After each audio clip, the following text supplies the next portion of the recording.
আমি ফারহান আক্তারি, সপ্তম শ্রেণীর ছাত্রী। আজ 14ই নভেম্বর অর্থাৎ শিশু দিবস উপলক্ষে আমি আপনাদের মধ্যে দু একটি কথা রাখতে চাই। উপস্থিত সম্মানিত মাননীয় প্রধান শিক্ষক মহাশয়, শ্রদ্ধেয় শিক্ষক শিক্ষিকা মণ্ডলী ও আমার ছোট ভাই বোন এবং বড় দাদা দিদিদের জানাচ্ছি আন্তরিকভাবে শিশু দিবসের অনেক অনেক শুভেচ্ছা ও অভিনন্দন। Children are like a birds in a garden.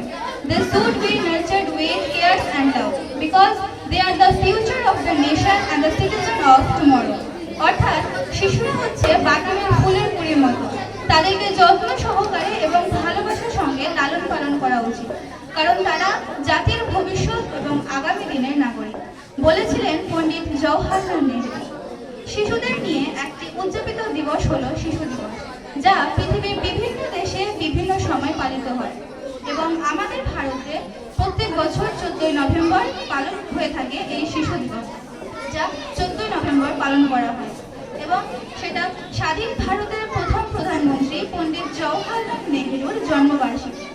Pandit Jawaharlal Nehru ছিলেন স্বাধীন ভারতের প্রথম প্রধানমন্ত্রী এবং ভারতের জাতীয় কংগ্রেসের রাজনীতিবিদ এবং স্বাধীনতা আন্দোলনের একজন অন্যতম নেতা। পণ্ডিত জওহরলাল নেহরু শিশুদের সঙ্গে সময় কাটাতে খুব ভালোবাসতেন।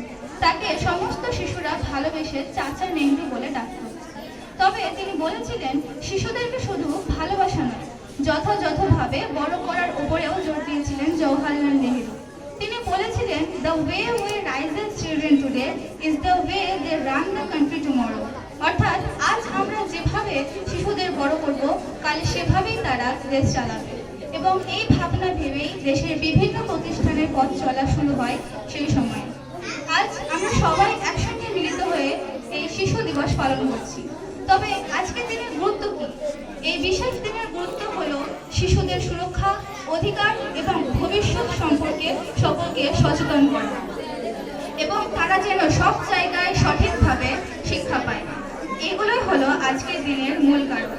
এই সংক্ষিপ্ত বক্তব্যটি আমি শিশুদের জন্য একটি ছোট্ট উক্তি দ্বারা শেষ করছি।